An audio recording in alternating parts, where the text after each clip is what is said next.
Conexão MP de hoje traz a presença do Dr. Gilberto Minguetti, proprietário do CETAC, Centro de Diagnóstico por Imagem, um médico empreendedor que muito contribuiu na medicina dentro da área de exames no Paraná. Vamos conversar? Bem-vindo ao programa Conexão AMP, com o Dr. Nerlan Carvalho. Olá a todos! Os colegas mais jovens não conhecem a medicina sem os diagnósticos sofisticados de imagem.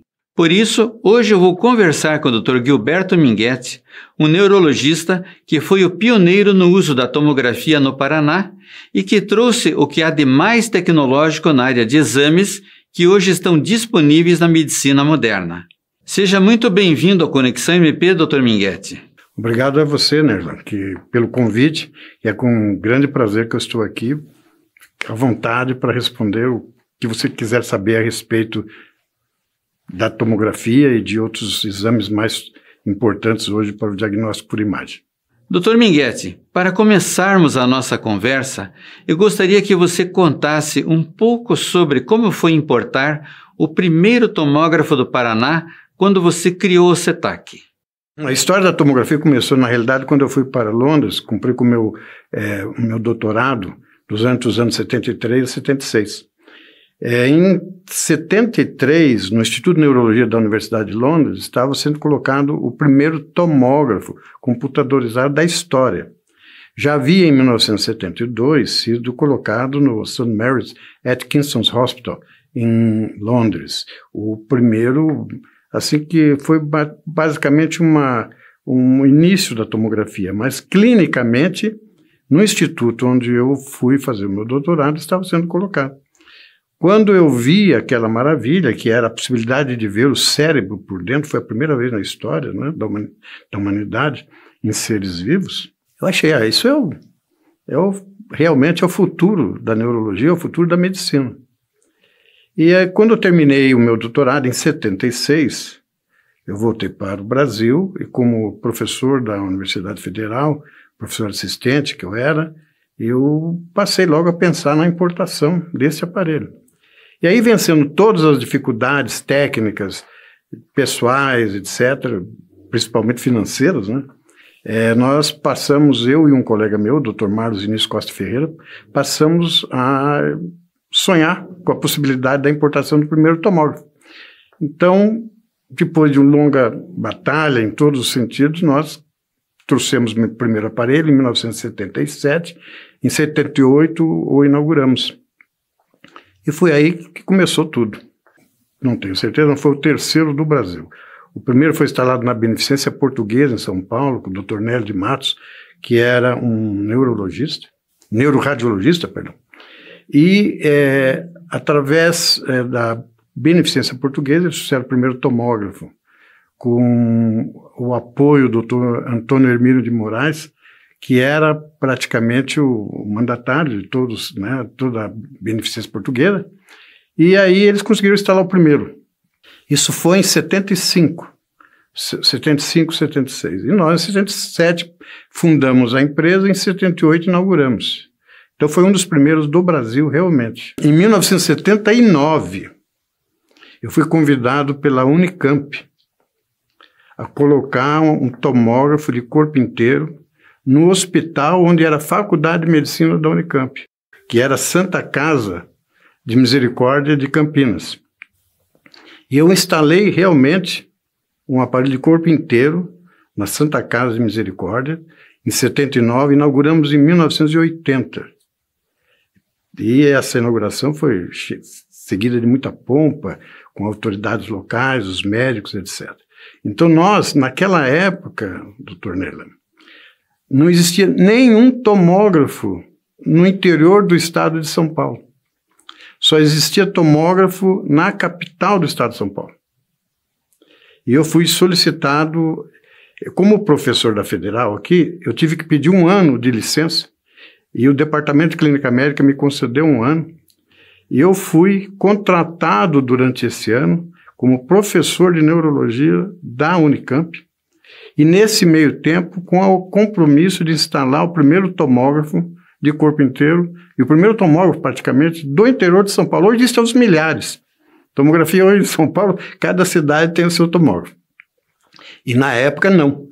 Bom, nós inauguramos o CETAC em 78, né? Assim começamos a funcionar, e nesse meio tempo, já no mundo, já se construíram os primeiros protótipos de aparelho de ressonância magnética. E em 1981 começou o seu uso clínico, porque a confecção dos aparelhos de ressonância magnética são muito mais complexas do que os de tomografia. Em 1981 começaram os primeiros ensaios clínicos com esses aparelhos. E nós fomos inaugurar no CETAC, em 1992, a primeira ressonância nossa. Então, também aí é um espaço de 10 anos, praticamente, em que nós fomos vencendo todas as dificuldades para poder instalar. E quando instalamos, já em Curitiba, instalamos com um aparelho de ponta. Já era um aparelho que o mundo inteiro já tinha abraçado, já estava em uso corrente no mundo inteiro. Esses novos modelos de aparelho de ressonância, através das empresas fabricantes. E em 1992, então, nós fizemos toda a instalação, que requer uma instalação especial, e colocamos ali a primeira ressonância. A partir daí, começamos a comprar outros aparelhos de ressonância, cada vez melhores, até o ponto de chegar a aparelho de 3 Tesla, que hoje é, vamos dizer assim, o melhor tipo de equipamento para uso clínico. Então, a partir daí, a ressonância se estabeleceu e realmente é um exame de grande sucesso, auxilia muito a gente no diagnóstico. Em 2000 e mais ou menos 2004, eu visitei alguns lugares dos Estados Unidos que já dispunha de PET-CT. O PET-CT é um aparelho que é usado praticamente para o diagnóstico de câncer. E eu fiquei maravilhado com a evolução, o tipo de tecnologia usada naquele equipamento. Por quê? Porque ele usa um radioisótopo. Esse radioisótopo é interessantíssimo o seu uso, porque o mais usado é o flúor, que é um radioisótopo flúor, que se acopla às moléculas de glicose. E quando a gente consegue esse flúor junto com a molécula da glicose, nós injetamos no paciente e as células cancerígenas são ávidas por glicose, são ávidas.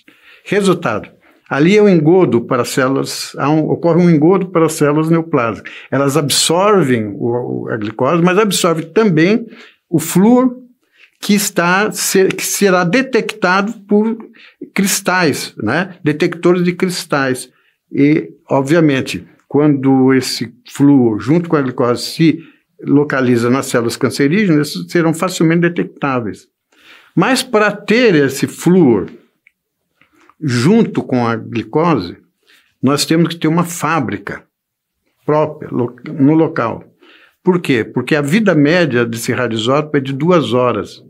Isso significa que se eu estiver muito longe do local de produção, eu não vou conseguir utilizá-lo. Portanto, aí veio a segunda etapa, né? Nós colocamos o primeiro primeiro PET-CT, inauguramos em 2006, usando essa substância, o flúor deoxiglicose, vindo de São Paulo. Só porque chegar em São Paulo é muito difícil, porque dependia de avião. Então a logística toda, todo dia a gente perdia esse material, porque atrasava o voo, chovia, acontecia algum imprevisto e nós perdíamos esse material. E os pacientes, obviamente, ficavam esperando. Então, a partir daí, me deu a vontade de ter a nossa própria fábrica em Curitiba. Foi aí que eu fui também, fiz algumas viagens aos Estados Unidos, e com o auxílio da fábrica, fabricante do aparelho, nós instalamos aqui em Curitiba. Em 2008, começamos a colocação do aparelho, e em 2010 nós já estávamos fabricando esse produto que é o FDG. Portanto, nós inauguramos o PET em 2006, a fábrica praticamente em 2010, servindo não só Curitiba com esse produto, não só a nossa CETAC, mas fornece também para os outros usuários, e fornecendo para o interior também. E isso permitiu, obviamente, um avanço da tecnologia do PET-CT em todo o estado. Sem essa fábrica, sem esse ciclotron, nós talvez estivéssemos ainda numa fase muito, muito, muito precoce do uso do PET-CT no diagnóstico do câncer. Essa história é fascinante. Isso me fez pensar que as competências que você teve até agora ultrapassam e muito as competências que nós desenvolvemos na Faculdade de Medicina. Dr. Minghetti, e de onde veio esse seu espírito empreendedor, inovador e desbravador? É uma coisa sua? Doutor, eu tenho uma frase que eu aprendi há um tempo, muito, na época de estudante ainda, que diz o seguinte, que não são as grandes inteligências que vão mover o mundo, mas aqueles dotados de vontade férrea. E essa vontade férrea de ajudar a todos quanto possível, tendo uma vida acadêmica, ensinando a medicina, passando aquilo que eu aprendi para outros e criando condições de acesso à tecnologia. Porque veja bem, não é só você ter o acesso, ter a tecnologia. Você tem que dar condições para essas pessoas chegarem lá. E como fazer isso? Num país, obviamente, com dificuldade social que nós temos. Então, a primeira coisa que eu procurei fazer foi, além de todos esses exames, facilitar o acesso. Foi aí que eu procurei fazer exames pelo SUS, para todos. Nós abrimos nossas portas para todos os tipos de convênio, particular e SUS. E quando as pessoas não podiam pagar? Em algumas circunstâncias, instituições inteiras, como o Hospital de Clínicas, por exemplo, posso te dar esse exemplo, porque o Hospital de Clínica, durante até pouco tempo, não tinha SUS, não tinha INAMPS. E o Hospital de Clínica não podia dispor de dinheiro para pagar esses exames. Assim como eram outras grandes instituições. E, obviamente, dependia de uma verba especial para pagar isso. Então, eu, como professor, não podia jamais negar o uso do meu sistema para um paciente que tivesse sob os cuidados do meu estudante, do meu residente ou do médico ao meu lado. Então, quando chegou ao 1000 exame gratuito que eu fiz para o Hospital de Clínica, eu parei de contar. Porque o importante de tudo isso é o acesso, é permitir que você crie todo tipo de tecnologia, mas se você não permitir o acesso, não tem nem prazer, nem a alegria interior, nem o prazer de ser um profissional daquela área ou daquele especial exame, seja lá o que for. A sua resposta é interessante, porque eu fiz uma pergunta sobre o Minghetti empreendedor, e a resposta é que o empreendedor existe devido ao seu lado humanista.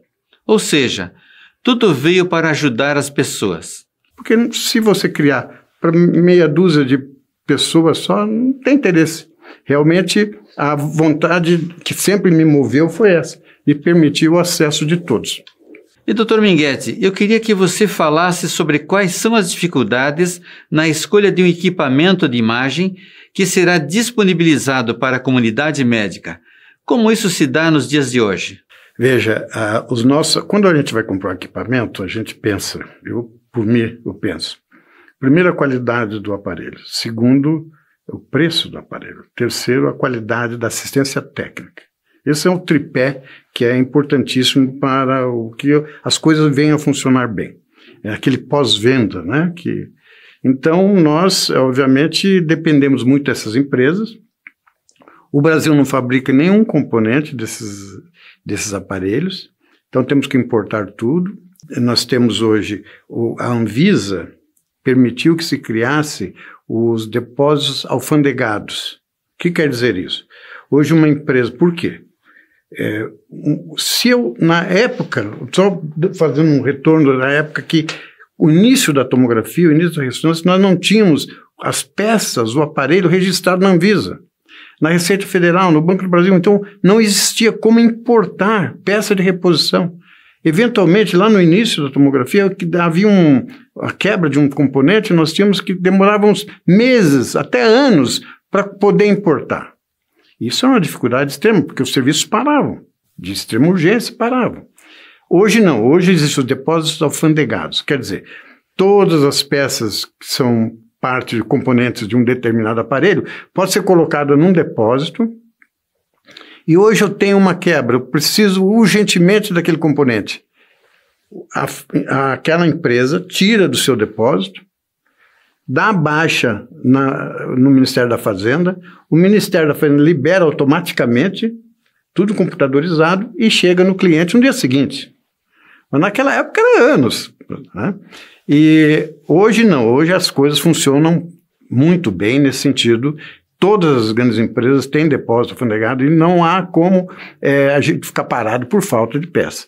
O que às vezes ficam parados por falta de desorganização da própria empresa que nos presta serviço. Mas hoje, obviamente, as empresas mudaram muito do que era alguns anos atrás, e hoje o Brasil, acho, está muito, muito bem servido nesse pós-venda. À exceção, claro, de cidades, localidades distantes, né? Em estados que difícil acesso com estrada, de rodagem, ferrovia, aeroportos, etc. Eles têm dificuldade. Sem dúvida, quando se adquire equipamento, tem que se pensar na manutenção. E é muito bom saber que hoje existe uma estrutura que atende às diversas empresas que importam equipamentos. Isso permite que os exames continuem sendo feitos com menos interrupções.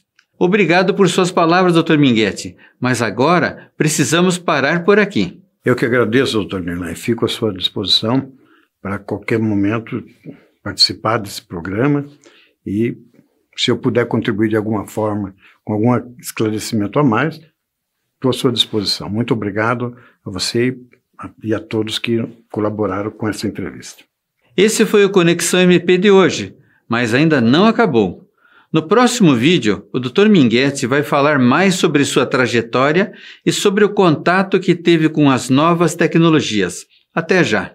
Você assistiu ao Conexão AMP, uma iniciativa da Associação Médica do Paraná.